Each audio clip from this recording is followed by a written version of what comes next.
भाई साहब क्या है फटाफट से बता दो।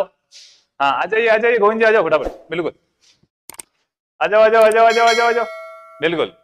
तो हमारे साथ गोविंद जी आ गए नहीं हुए, आपको कमेंट बॉक्स देखने की अनुमति नहीं है, आपको ऐसे घूमना पड़ेगा, बिल्कुल। थोड़ा इधर रहिए, बच्चों को आप दिख नहीं रहे क्योंकि बच्चे बाद में कहेंगे आपको क्या सजा देनी, हम सजा भी देंगे। आपने, हम ये देखना चाहते हैं आप कभी से यहाँ पे बैठे थे, आपने ज्यादा ध्यान रखा या बच्चों ने ज्यादा ध्यान रखा, ठीक है। तो पहला प्रश्न, थोड़ा बच्चों को दिख नहीं रहा, आप इधर, हाँ ठीक है, यहां खड़े रहेंगे आप, कमेंट बॉक्स आपको नहीं देखना है, ठीक है। हाँ तो देखिएगा पहला प्रश्न है आपके सामने, संप्रेषण है दोस्तों। अभी अपन ने संप्रेषण पढ़ा है, संप्रेषण क्या है फटाफट से बताओ, संप्रेषण क्या है। आपके सामने पहला ऑप्शन है कला, दूसरा ऑप्शन है विज्ञान, तीसरा ऑप्शन है संस्कृति और चौथा ऑप्शन है कला और विज्ञान। बताओ क्या होगा सही उत्तर, क्या है? कला, पक्का? ठीक है, आप बताओ भाई साहब क्या है। अब उधर देखिए कमेंट बॉक्स की, और क्या उत्तर आ रहा है यहाँ पे? डी आ रहा है। आपने क्या बताया? तो आपकी कला क्या हो गई? विज्ञान हो गई। दोस्तों ये क्या है? कला और विज्ञान है, बिल्कुल। जिसने भी क्या है, जिसने भी डी बताया है उनका आंसर क्या हो जाएगा? राइट हो जाएगा, बिल्कुल। जिसने भी डी बताया डी आंसर राइट है, क्योंकि अभी साथियों दिखाऊं मैं आपको, मैंने कहा था मैं जो चीजें पढ़ा रहा हूं उसी में से आपका मैं प्रश्न बना के पूछूंगा। संप्रेषण की विशेषताएं लाओ भाई साहब, कहां है संप्रेषण की विशेषताएं? ये देखिएगा, यहां पे अपन ने पढ़ी थी संप्रेषण की विशेषताएं, और स्पष्ट देख से कराया था कि संप्रेषण कला एवं विज्ञान है, ठीक है। तो किस किसने ध्यान रखा अभी पता चल जाएगा। चलिए दूसरा प्रश्न आपके सामने है, कक्षा में पढ़ाते समय बच्चों को विचार अभिव्यक्ति का अवसर देने से, आप क्लास में पढ़ा रहे हैं, बच्चों को विचार अभिव्यक्ति का आप अवसर दे रहे हैं। कक्षा में पढ़ाते समय क्या है? कक्षा में पढ़ाते समय क्या है? कक्षा में पढ़ाते समय आप बच्चों को विचार अभिव्यक्ति का अवसर दे रहे हैं, बच्चों को बीच में बोलने दे रहे हैं। इससे आपका संप्रेषण कैसा हो जाएगा भाई? फटाफट से बताओ, शेयर कर दो सभी को एक बार, हैं? इससे आपका संप्रेषण कैसा होगा? क्या ऑप्शन है बोलिएगा, क्या ऑप्शन दे रहे हैं? इसमें ऑप्शन होगा ब, संप्रेषण प्रभावी हो जाएगा। पहले में लिखा हुआ संप्रेषण अप्रभावी हो जाएगा। दूसरे में क्या लिखा हुआ है? दूसरे में लिखा हुआ संप्रेषण प्रभावी हो जाएगा। तीसरे में क्या लिखा हुआ है? संप्रेषण रुक जाएगा। चौथे में क्या लिखा हुआ? संप्रेषण अच्छा होगा। अच्छा होगा। अब आप मुझे बताओ कि कक्षा में आप मास्टर बन गए, बच्चों को पढ़ा रहे हो और बच्चों को आप बीच में प्रश्न पूछने का अवसर दे रहे हो, अभिव्यक्ति का अवसर मतलब उनको बोलने का अवसर दे रहे हो कि बच्चा भाई बीच में अगर कोई समझ में नहीं आया तो बोल सकता है। तो इससे संप्रेषण पर क्या प्रभाव पड़ेगा? इस पर संप्रेषण अच्छा होगा। कौन सा राइट आंसर हो जाएगा ये बताओ, ए बी सी या डी? डी होगा। बी कौन सा लिखा हुआ है? डी संप्रेषण प्रभावी हो जाएगा। प्रभावी हो जाएगा। अब इधर देखिए क्या उत्तर आ रहे हैं, देखो छाती कूटा क्या बता रहा है? बी बता रहा है। तो बिल्कुल बी वाले भाई साहब सारे के सारे क्या राइट है। इनके गलत कितने होते हैं याद रखना, गोविंद जी का एक गलत हो गया, याद रखना है आपको, ठीक है। हाँ तो क्या होगा आपका संप्रेषण क्या हो जाएगा साथियों? प्रभावी हो जाएगा। आप पढ़ाते समय बच्चों को अगर प्रश्न पूछने का अधिकार देंगे तो आपका संप्रेषण बिल्कुल प्रभावी हो जाएगा। अब यहाँ पे अगर किसी के गलत हो रहे तो खैर नहीं है भाई साहब, क्योंकि ये चीज अपन ने पहले से समझा चुके हैं, सब बता दी है, ठीक है। चलते हैं आपके अगले प्रश्न की ओर। अगला प्रश्न आपसे क्या पूछ रहा है? अगला प्रश्न लाइएगा गोविंद जी। अगला प्रश्न क्या पूछ रहा है? संप्रेषण जन्मजात संपत्ति है, इस कथन से आप ये कह रहा है कि संप्रेषण बोलना अपन जन्म लेते ही सीख जाते हैं, संप्रेषण क्या है? जन्मजात प्रकृति है। तो इससे आप क्या है? संप्रेषण क्या है? जन्मजात प्रकृति है। इससे आप क्या है बताओ, इधर घूम जाइएगा आप। सहमत हैं, असहमत है, आंशिक असहमत है या आंशिक सहमत है? बताइए गोविंद जी, संप्रेषण जन्मजात है, इससे आप सहमत है, असहमत है? असहमत है। असहमत है, क्यों? क्योंकि संप्रेषण जन्मजात संपत्ति नहीं है। अच्छा, इधर घूम के हमारे बच्चों को बताइएगा कि इस बात से आप असहमत क्यों हैं? क्योंकि ये कोई संपत्ति नहीं है, संप्रेषण इसको कहते हैं तुक्का मारना। क्या कहते हैं?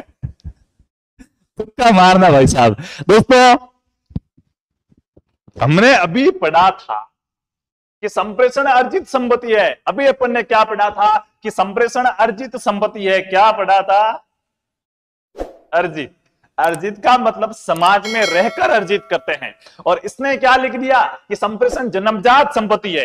तो सर जन्मजात नहीं है, अर्जित है। इस बात से हम क्या है? असहमत हैं, ठीक है। हाँ कभी कभी हमारे गोविंद जी की तरह आपके प्रश्न सही होंगे कि ये तो संपत्ति नहीं है इसलिए असहमत है, फिर भी साला तुक्का सही लगा, आंसर सही हो गया, ठीक है। तो ऐसा आपका भी कभी कभी होगा, ये किस्मत वालों के साथ होता है, ठीक है। तो आप बड़े किस्मत वाले हैं कि आपका उत्तर सही हुआ है।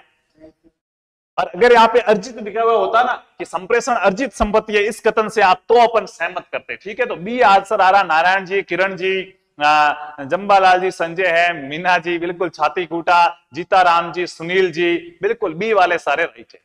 लाइएगा गोविंद जी अगला क्वेश्चन लाइएगा। हाँ, संप्रेषण का अर्थ है, आपसे पूछा जा रहा है संप्रेषण का अर्थ क्या, अभी अपन ने पढ़ा, उसके आधार पर बताओ संप्रेषण का अर्थ क्या है। एक व्यक्ति की बात को अन्य व्यक्ति तक पहुंचाना संप्रेषण कहलाता है। एक व्यक्ति की बात को उसी भाव और उसी अर्थ में अन्य तक पहुंचाना संप्रेषण कहलाता है। या फिर अच्छा वक्ता होना संप्रेषण कहलाता है, या फिर सदैव सहायक सामग्री प्रदान करना संप्रेषण कहलाता है। आइए गोविंद जी, आइए आप, क्या होना चाहिए आपके हिसाब से इस प्रश्न का उत्तर? मेरे हिसाब से सर ब होगा इसमें, एक बा होना चाहिए। अच्छा ब। अच्छा, तो संप्रेषण किससे कहते हैं? एक व्यक्ति की बात को उसी भाव है अर्थ में अन्य तक पहुंचाना। अच्छा, किसी एक व्यक्ति की बात को उसी भाव या अर्थ में अपन दूसरे व्यक्ति तक पहुंचाएंगे, उससे क्या कहेंगे? संप्रेषण कहेंगे। जैसे अभी अपने उदाहरणों के द्वारा देखा था कि संप्रेषण में अर्थ और भाव वही होना चाहिए, तो यहाँ पे साथियों आपका बी ऑप्शन क्या हो जाएगा? राइट हो जाएगा। किस किसने बी बताया है? गुरु जी ने, प्रॉब्लम्स किंग ने, अर्जुन जी ने, पवन जी ने, कंचन जी ने, सुमन जी ने, भूमा राम जी ने। क्या बात है भूम जी, हैं जुग जुग जियो, बी वाला हगड़ई की है, राइट है। चलते हैं आपके आज के आखिरी प्रश्न की ओर। शिक्षक के संप्रेषण में होना चाहिए, एक शिक्षक के संप्रेषण में क्या होना चाहिए बताओ? गोविंद जी आ जाओ। शिक्षक के संप्रेषण में क्या होना चाहिए? अरे नजदीक आ जाओ, आप डर किससे रहे हो? आ जाओ आ जाओ, अरे ये तो आपको ही बताना है। हाँ बताइए, फटाफट से बताओ शिक्षक के संप्रेषण में क्या होगा? इधर आके बोलो। बिल्कुल, बच्चे वेट कर रहे हैं, इतना वेट आपका नहीं करेंगे, फिर ये आपका एक प्रश्न गलत हुआ उसकी सजा बहुत भारी देंगे आपको। फटाफट से आ जाओ, क्या राइट आंसर हो जाएगा? आइएगा, पहले प्रश्न को पढ़िए आप। शिक्षक के संप्रेषण में होना चाहिए उत्साह, हाँ, अचेतना, अचेतना तो होगा नहीं, विचारों की अस्पष्टता, ये तो होगा नहीं बिल्कुल। अच्छा, ये अचेतना क्यों नहीं होगा बताना, इधर घूम के आप। पूरी दवाई किया तो मेरे को नहीं आती सर। अच्छा, और विचारों की अस्पष्टता क्यों नहीं होनी चाहिए? विचार कैसे होने चाहिए? अपने स्पष्ट होने चाहिए, ताकि बच्चे को क्या आ सके, समझ में आ सके। अचेतना नहीं होनी चाहिए, चेतना होनी चाहिए। चेतना का मतलब होता है जागरूक होने चाहिए, अपन सोए हुए नहीं होने चाहिए। तो दो तो हुए नहीं। अच्छा, और आगे बताओ सही कौन सा है? इसमें सही मेरे हिसाब से सर डी होगा, उद्देश्य प्राप्ति की लालसा होनी चाहिए। अच्छा, उद्देश्य प्राप्ति की लालसा। मैं यहाँ पे पढ़ाने आता हूँ, शिक्षक हूँ, मैं यहाँ पे बच्चों को पढ़ाने आता हूँ, मेरे अंदर आपको लालच दिखता है क्या? सर दिखता है। बिल्कुल दिखता है। कैसा लालच दिखता है? आपका लालच ये है कि हमारे स्टूडेंट का सिलेक्शन हो जाए और मिल जाए, कॉलेज मिल जाए। अच्छा, उनको कॉलेज मिल जाए, उनका सिलेक्शन है। तो बिल्कुल बहुत सही बताया आपने। बिल्कुल यहाँ पे जो डी आंसर बता रहा है, कोशिश करो गोविंद जी आ जाएगी। बिल्कुल गोविंद जी को आ गया है, जो डी आंसर बता रहे हैं वो सही है। शिक्षक के संप्रेषण में क्या होती है? उद्देश्य प्राप्ति की लालसा होती है कि वो ये जो चीज पढ़ा रहा है ये बच्चों को अच्छे से क्या आ जाए, समझ में आ जाए। सर हाथ से मुर्गो पकड़ी हुए है, उद्देश्य प्राप्ति की लालसा। बी आंसर आपका क्या है? डी आंसर राइट हो जाएगा। तो साथियों ये अपन ने क्वेश्चन किए, जितना अपन ने आज पढ़ा था उसी में से क्वेश्चन किए हैं। तो अब गोविंद जी के भाई एक प्रश्न गलत हुआ, इनकी सजा सुनाओ आप, हैं? पहले इनकी सजा सुनाओ, अब इनको क्या सजा देनी चाहिए। और अब संप्रेषण को मैं आपको बता दूं, देखिएगा यहाँ पे जो थ्योरी कराई जाएगी, थ्योरी के साथ साथ आपको क्या है, क्वेश्चन आंसर आपको बुक से अभ्यास करने होंगे।